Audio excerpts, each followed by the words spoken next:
ईश्वरा गुरु साक्षात् परब्रह्म तस्मै श्री गुरवे नमः। रोज आपला 15वे दिवस गीतेचा हे चाललाय की शरीरात गीता कशी बघावी, शरीर माध्यम खलु धर्म साधनम के धर्मक्षेत्र आणि मराठी धर्मक्षेत्र तथा कुरुक्षेत्र ये हमारा शरीर ही है, इसमें युद्ध करके हमें विजय पाना है, ऐसे हमारा विषय चला है। लेकिन आज थोड़ा मुझे कोई लोग प्रश्न पूछते हैं, उसके अनुसार ऐसा लगा कि हमारे लोगों भी प्रश्न पूछते तो नहीं है, लेकिन उनको जानकारी होनी चाहिए कि हम ध्यान लगाते तो हम कहाँ तक गए हैं, कैसे हमारी स्थिति है और किस चक्र में क्या होता है, उसका क्या लाभ होता है, हमारे अंदर परिवर्तन क्या होता है, कि ये जानने की कोशिश करनी चाहिए।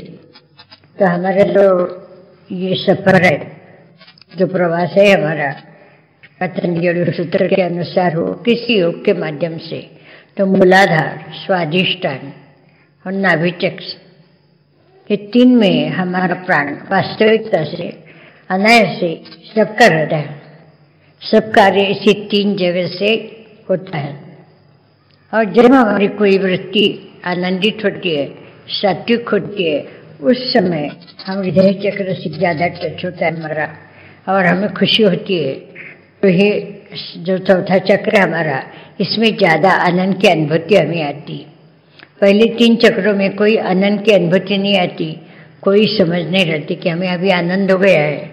जब आनंद होता है तब समझ लेना चाहिए कि तब तक के लिए ये प्राण चौथे चक्र में गया है। तो हम ध्यान शुरू करते हैं तो मूलाधार से शुरू करते हैं। मूलाधार में शुरू करने के बाद कई दिन बाद हमें कुछ हलचल पीठ के नीचे ऐसे मालूम पड़ती है, धक्के लगते हैं, कोई कुछ कहता है, कोई कुछ कहता है, समझ कहना नहीं आता, लेकिन जरूर है कि प्राण का उत्थान होता है। तब एक अंदर गड़बड़ी पीछे मालूम पड़ती है। स्वाधिष्ठान, उसमें भी हिलन की अवस्था जो है अत्यंत सौम्य है, पता नहीं चलता है, लेकिन मूलाधार में जरूर पता चलता है। स्वाधिष्ठान में इतना खास पता नहीं चलता है। और नाभि में जब प्राण आता है, प्राणवायु की स्थिति हो जाती है, तीसरे चक्र में अवस्थित होते हैं। मतलब ये नहीं कि हम वैसे घूमते रहते हर एक चक्र में, लेकिन जहाँ गति और स्थिति 2 शब्दों का इस्तेमाल करना चाहिए। गति होती है कि हम झट से कहीं एक चक्र में जाके वापस आते, प्राण रुक गया, कुंभक हो गया, तो आगे के चक्र में जाता है लगे तुरंत वापस आते। लेकिन स्थिति जो होती है, कई देर तक प्राण वहाँ रुक के रहता है जिस चक्र में, तब हमें कुछ अनुभव आते हैं, पता चलता है कि इस चक्र में कुछ गड़बड़ी है। चक्र तो नहीं समझे, लेकिन हृदय में गड़बड़ी है, पेट में गड़बड़ी है, गर्म होता है, या कुछ हिलान होती है, या कोई धक्के बैठते, ऐसे कुछ ना कुछ मालूम पड़ता है। और जहाँ नाभि में प्राण स्थित होता है, स्थिति होती है, तब कुछ गुणने की इच्छा होती है। ये जब हम जप करते हैं उसमें एक मधुरता प्राप्त होती है, चाहे उसका कंठ ठीक हो ना हो, लेकिन एक लय अवस्था है निर्माण होती है। और वहाँ अग्निस्थान है, इसलिए शब्द का जो उच्चारण है वो साफ होने लगता है।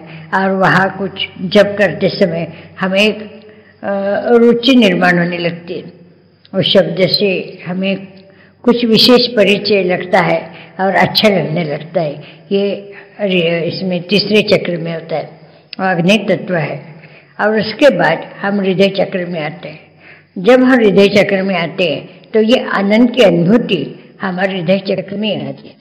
जब हम खुशी होते तो हम अचानक कहते हैं हमें इतनी खुशी हो गई, हृदय को ही हाथ क्यों लगाते हैं, अन्य जगह क्यों नहीं लगाते। वहाँ में संवेदनाशील है हमारा अंतःकरण, जिसको हम चित्त बोलते हैं, अंतःकरण बोलते हैं, हृदय बोलते हैं, जो भी कुछ बोलो, वहाँ संवेदना मालूम पड़ती और चक्रों में इतनी नहीं मालूम पड़ती। तो हमें आनंद या दुख भी हो गया तो लोग छाती पीटते हैं। वैसे दुख हुआ तो छाती पीटने से थोड़ा दुख ठीक होता है। लेकिन ऐसा है कि जहाँ महसूस होता है तो इंसान एकदम ऐसे, क्या मुझे दुख हो गया, हमारा मन बड़ा दुखी हो गया करके इसमें हृदय में हाथ लगाते हैं, तो वहाँ महसूस होता है उसका चित्त के जो हलचल है बहुत तेजी से चलती है दुख में, और बहुत कुछ महसूस होता है। वैसे आनंद में भी बहुत चैतन्य में प्राण बहने लगता है, या कभी कभी बहुत आनंद के बाद रुक जाता है। ये हमारे हृदय में ही सारा जो कुछ ध्यान का विशेष कुछ हमें मिलता है, ये चौथे चक्र में ही मिलता है। चौथे चक्र में जितनी देर आप रहे उतने दिन, बहुत दिन तक आपको आनंद आता रहता है, कुछ जानकारी मिलती है, हम कुछ संशोधन करते रहते हैं। जिनको संशोधक विचार होता है कि हमारा कहाँ से पता चला, कैसे हमने सुना, विचार कहाँ से उठता है, मन कैसा है, मन की स्थिति क्या है, वो किसके साथ का इंद्रिय है, ये सब जानकारी हृदय चक्र में ध्यान करने से जल्दी मिल सकती है। और वहाँ आनंद की अनुभूति भी बहुत ज़्यादा मात्रा में आती है, और इतना खुश रहता है साधक जिसका ध्यान लगता है, बहुत खुश रहता है, उसको खुशी को ठिकाना रहता है, वो हंस पड़ता है, बिना कोई बोले हंस पड़ता है, रास्ते में हंस पड़ता है, बस में हंस पड़ता है, उसको मतलब इतनी खुशी होती है कि एक विशाल जगह है वहाँ, मन बुद्धि चित्त सारे ही चैतन्य में स्थित होते, इस आनंद को खुशी बांट देते। तो इसलिए बहुत खुशी तो हृदय चक्र में ध्यान करने से होती है, और हृदय में जब प्राण स्थित रहता है तब अनेक चीज़ का हमें चीज़ की जानकारी हमें मिलती रहती है। और इतना आनंद लेने के बाद हमारा योग साधन करने वाला साधक कंठ चक्र में प्राण जाता है। कंठ चक्र में इस तरह है कि ये बहुत नुकीली जगह है, बहुत जग कमा है ऊपर जाने के लिए, और मूलाधार से लेके रीढ़ के हड्डी में से जो प्राणवायु कहिए, तो प्राणवायु सीधा जाता है तो गर्दन तक आराम से आता है, बीच में कोई रुकावट नहीं, उसको खुली जगह है, आराम से अगर वो साधन ठीक करता है तो सीधा प्राण हमारे कंठ चक्र तक जाता है। लेकिन कंठ चक्र में जब हम जाते हैं तब हमारा प्राणवायु और जाता है, वहाँ बहुत सारी नाड़ी इकट्ठी हुई है। जैसे आप सर्कस देखी होगी, सर्कस का जो तंबू होता है ना, टेंट जो लगा हुआ होता है सर्कस दिखाने के लिए, वो सारी कड़ियाँ जो होती है कि एक धागे में ऐसे खिंची हुई होती है ऊपर, तो ऐसे ही हमारे सारी नाड़ी है और एक इसमें खींची गई। बहुत दर्द होता है, कंधे में दर्द होता रहता है, गर्दन पीछे जाती है, और जो आनंद अगर साधक अच्छी तरह करता है, उसको जो आनंद हृदय में मिलता था वो अभी खो जाता है, तो बहुत निराशा आ जाता है उसको कि क्या हो गया, मुझे इतनी खुशी होती थी, वो इतना खुश रहता था, हंस पड़ता था, मुझे क्या क्या दिखता था, कोई दृश्य दिखते हैं, कोई अनुभूति आती है, कोई दर्शन होते भगवान के, ये सब कहाँ चला गया, मैं कहाँ पीछे कैसे आ गया, मैं ये क्या हो गया है मुझे, और मेरी क्या गलती हो रही समझ में नहीं आता, उदास हो जाता है, अंधेरा अंधेरा दिखता है, क्योंकि जगह ही ऐसी है जैसी रेल जाके न भोगे में, क्या हिंदी में क्या बोलते, सुराख सा होता है, सुरंग, हाँ सुरंग में जो जाता है, ऐसी हमारे प्राणवायु वहां से जाती है, इसलिए हमें अंधेरे में चलते रहते, जरा भी रोशनी नहीं वहाँ, और टिमटिमाता कोई दीपक एक दिखाई देता है, थोड़ी सी चोटी, और लेकिन इतना होते हुए भी हमें ये नहीं लगता कि नहीं बैठना चाहिए, लगता है बैठना है, हमें कहीं जाना है, और कहीं मिलेगा और कहीं मिलेगा, मिलता नहीं जल्दी। यहाँ तो गुरु पास हो तो कोई टच करेगा, कोई स्पर्श करेगा, तभी इंसान आगे बढ़ता है, अन्यथा यहाँ बहुत दिन रहने की जगह। यहाँ कई तो लोग देखे मैंने 8-8 साल यहाँ रहे, यहाँ तक तो बहुत जल्दी में पहुँच गए और वहाँ रुक गए, उनको मार्गदर्शक नहीं मिला और वो नहीं जा पाए। तो इसलिए यहाँ जाने के बाद हमारे सत्य वचन बोलना, साधन करने वाले ने अपना आहार शुद्ध रखना और प्राणायाम करना नियम से, और ये सारा करना पड़ता है। उसके बाद हम जाके यहाँ एक गंठन है, 3-4 नाड़ियों की एक बड़ी गंठनी है, ये छूटती नहीं है अपने आप। हो सके तो गुरु स्पर्श करता है तो छूट जाती है। अगर गुरु दूर है और गुरु है नहीं शरीर में तो ये तो होता नहीं। तो बड़ी मुश्किल से जब प्राणवायु बार बार बार बार रुक जाता है, ऊपर खींचते हैं, कुंभक होता है तो कुंभक के जोर से वो छूट जाती है। लेकिन बहुत कठिन और दुखमय यात्रा है इसमें कंठचक्र की, क्योंकि वहाँ आनंद की अनुभूति नहीं आती। और इतना ही नहीं, वहाँ अविद्या का स्थान है, सरस्वती का भी स्थान है। वहाँ कोई भी जाता है, कोई भी साधक हो, वहाँ जरूर कविता करेगा। ऐसी हमारे यहाँ कितनी औरतें आजकल है, 10-15 स्त्री पुरुष है कम से कम, जो काव्य करके भेजते, जरूर काव्य करेगा कि ये सरस्वती का स्थान है। वैसे ये सुप्तावस्था, अज्ञान अवस्था, मूढ़ावस्था सब इसी स्थिति में है, इसी जगह में सारी होती है। तो समझ में नहीं आता योगी को। और मेरी बात कहती हूँ मैं कि 1 घंटा बैठी तो मेरे मन में विचार नहीं आए। कोई संत का ध्यान था मेरे और मैंने कहा मेरी स्थिति आजकल समझ में नहीं आती। वो कहने लगे आपकी समाधि लगती है, आपका विचार मन में आते नहीं, आपके अब समाधि लगती है। तो मैंने तो माना नहीं, क्योंकि समाधि अवस्था है कितनी उच्च कोटि की है, उसमें किसी ने थोड़ा बताना होता है कि समाधि लगती है, खुद उसको पता चलेगा, खुद आनंद आएगा। तो मैंने कहा ये कुछ गड़बड़ है। फिर बाद में मैंने किताबें पढ़ी तो प्राणायाम को बढ़ाया, ये किया, तो काफ़ी देर मुझे रुकना पड़ा। तो पहले तो मेरा सफ़र बड़ी जल्दी हुई, तो यहाँ कुछ रुकना पड़ा मुझे। तो यहाँ ये तो एक धोखेदायक स्थान है और नुकीली जगह होने से प्राण ऊपर जाने की तकलीफ होती है। उसके बाद पहले इसमें हमें कोई चौकट दिखता है, कोई रंग दिखते हैं, नीला, काला, हरा, ये जो हमारे तत्व है हमारे से पृथक होते और रंग दिखते। कई दफा हमारे विकार हमारे से पृथक होते, अलग होते। अगर हमारे विकार खराब है या हमारे कर्म खराब है, वो बुरी बुरी शक्ल दिखती है या गंदे शक्ल दिखती है, या कोई हमें डराता है, या कोई गंदी चीज़ ऐसी दिखती है हमें कि जो दिखनी नहीं चाहिए। तो लोग घबरा जाते हैं कि क्या हो गया, हम भगवान का ध्यान कर रहे हैं, लेकिन ये हमारे विकार ही है जो हमारे सामने से निकल के हमारे सामने प्रकट हो जाते, साक्षात हो जाते। इसके लोग उसी को डरते हैं, लेकिन अपने ही विकार है ये।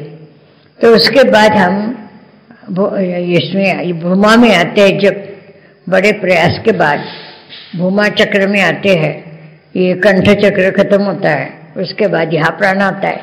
यहाँ कोई दर्शन वास्तविक होते नहीं, लेकिन वास्तविक ध्यान तो यहाँ ही शुरू होता है, जिसको हम प्रातंगिक योग सूत्र के या कई ग्रंथों के विचार से देखें तो वास्तविक जो ध्यान है, हमारे सारे कर्म के रोड़े बहुत सारे कुछ खत्म होने को आते हैं, और यहाँ जो हम ध्यान लगाते फिर हमारे अंदर एक अलग प्रश्न निर्माण होने लगते।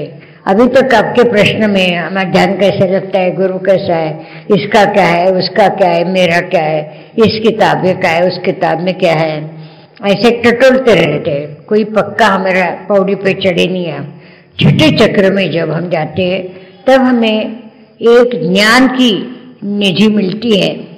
उससे हम ऐसे सोचने लगते कि हम कहाँ से आए, इस जगत में हमारा कार्य कौन सा है, हमारा क्या कर्तव्य है, हम किस लिए आए हैं, क्या करना चाहिए, गुरु क्या होता है, शिष्य क्या होती है, परंपरा क्या होती है, भगवान क्या होता है, उसका रूप क्या होगा, वो मेरे से कैसे प्राप्त होगा, प्राप्त होने के बाद ये भगवान मुझे मिला, ये मुझे कौन बताएगा।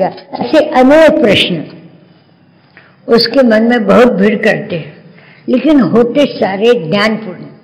ऐसे वैसे प्रश्न नहीं होते कि मुझे प्रमोशन कब मिलेगा, या मुझे गुरु मिलेंगे कि नहीं, गुरु आज जाने के बाद मेरे से बात करने की नहीं। ये जो फालतू प्रश्न होते वो खत्म हो जाते, और यहाँ एक संशोधक प्रश्न शुरू हो जाते। यही हमारी ऐसे ध्यान, वास्तविक ध्यान तो हम छठे चक्र से शुरू हो जाए, गुरु भूमि बोलते हैं। यहाँ कोई दृश्य दर्शन ज़्यादा नहीं होते, लेकिन एक भगवान शंकर का दर्शन होता है। और ऐसा एक मैदान दिखता है, वह कोई मूर्ति नहीं है, कुछ पेड़ नहीं, शायद वो एक आधा पेड़ दूर तक दिखाई देता है, उसके नीचे कोई गुरु बैठे हैं या शंकर जी बैठे हैं, ऐसा कभी कभी दर्शन होता है, या प्रकाश दिखता है और कोई दर्शन नहीं होता।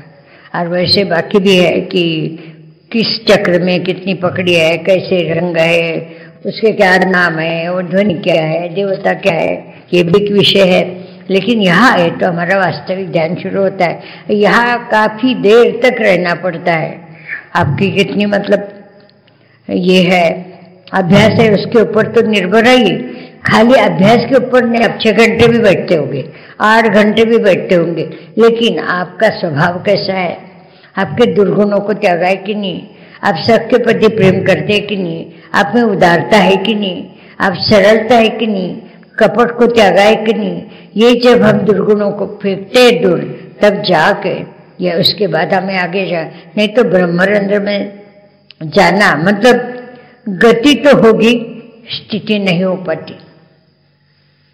हजारों में से एक की कोई स्थिति प्राप्त कर सकता है, हाँ जाता है, ब्रह्मरंध्र का दर्शन भी होता है उसको, लेकिन स्थिति जा बोलते नहीं प्राप्त कर सकता। उसके लिए इंसान होते हुए भगवान बनना चाहिए, तब जाके वो स्थिति प्राप्त होती है, अन्यथा नहीं होती।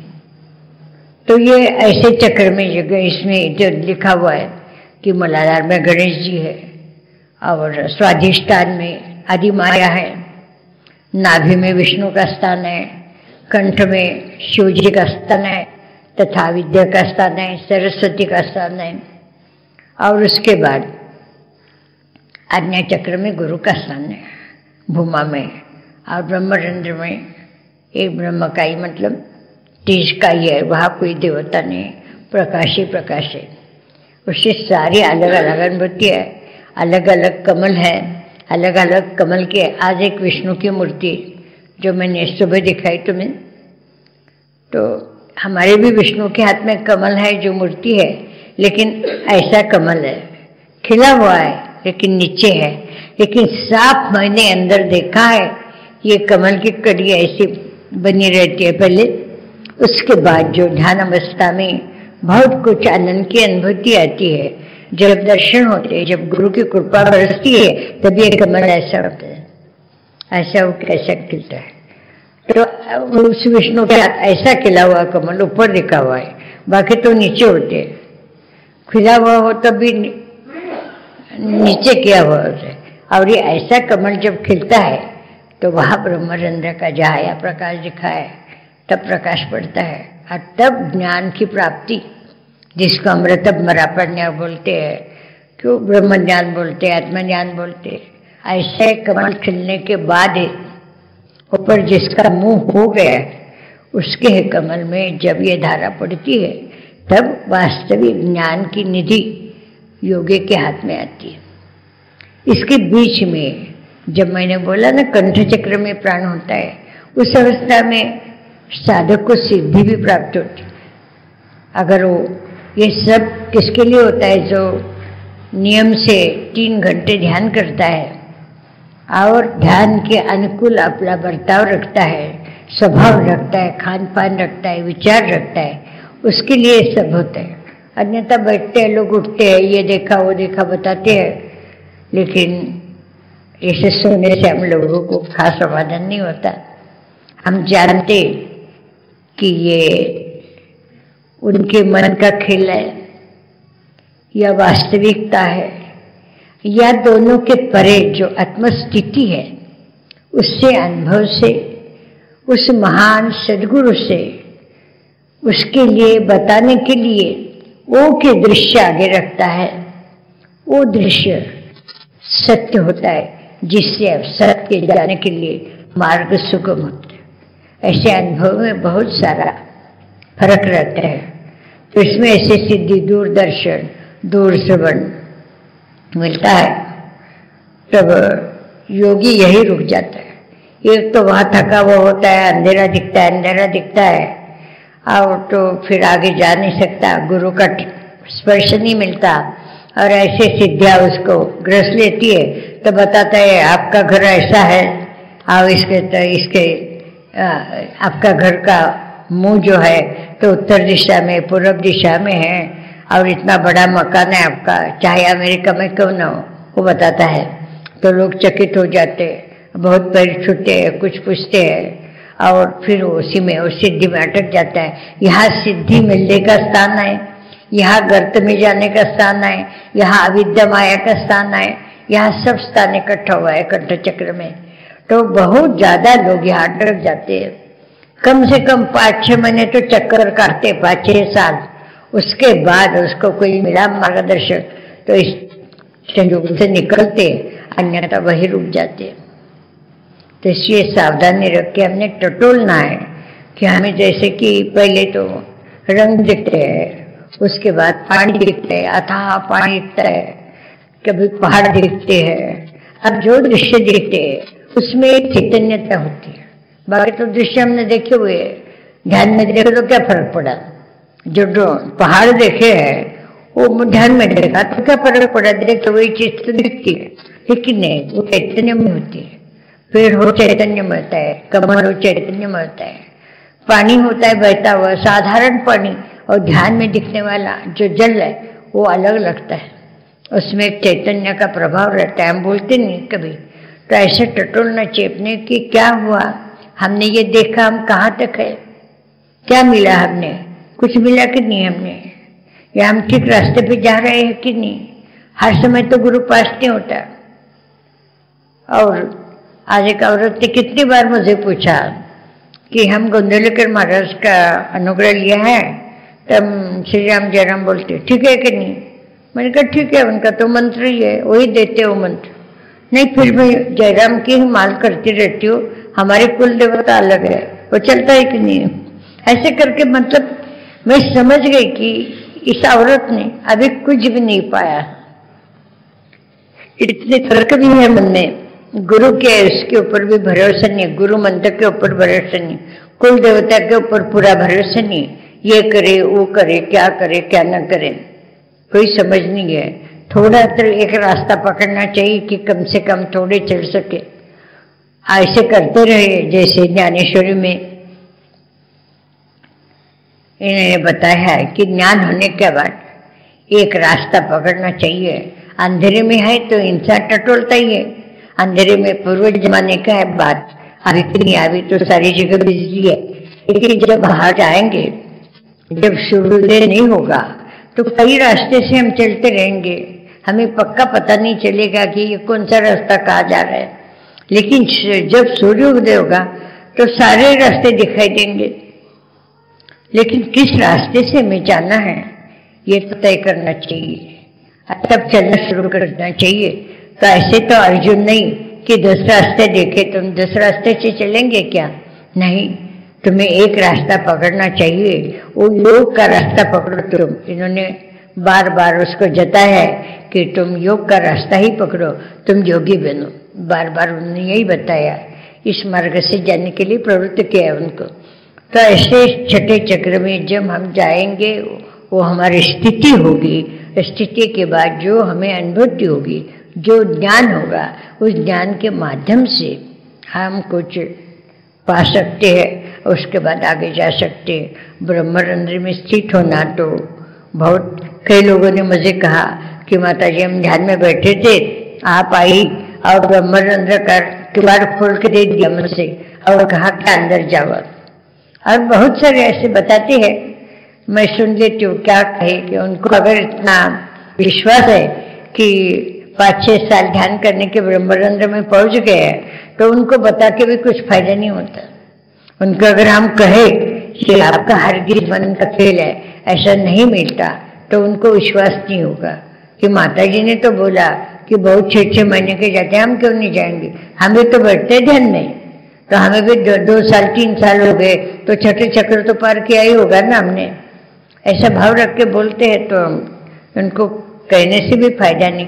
लेकिन ये बात इतनी दुष्कर है, जो हमने मार्ग अपनाया है, दिखता इतना आसान नहीं है, बहुत कठिन है, लेकिन ये है कि सत्य में जयते, सत्य मार्ग है, कहीं गुम होने का मार्ग नहीं है।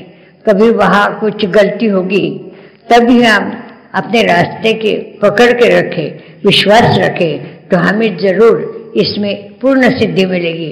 सत्य का ही साक्षात्कार होगा।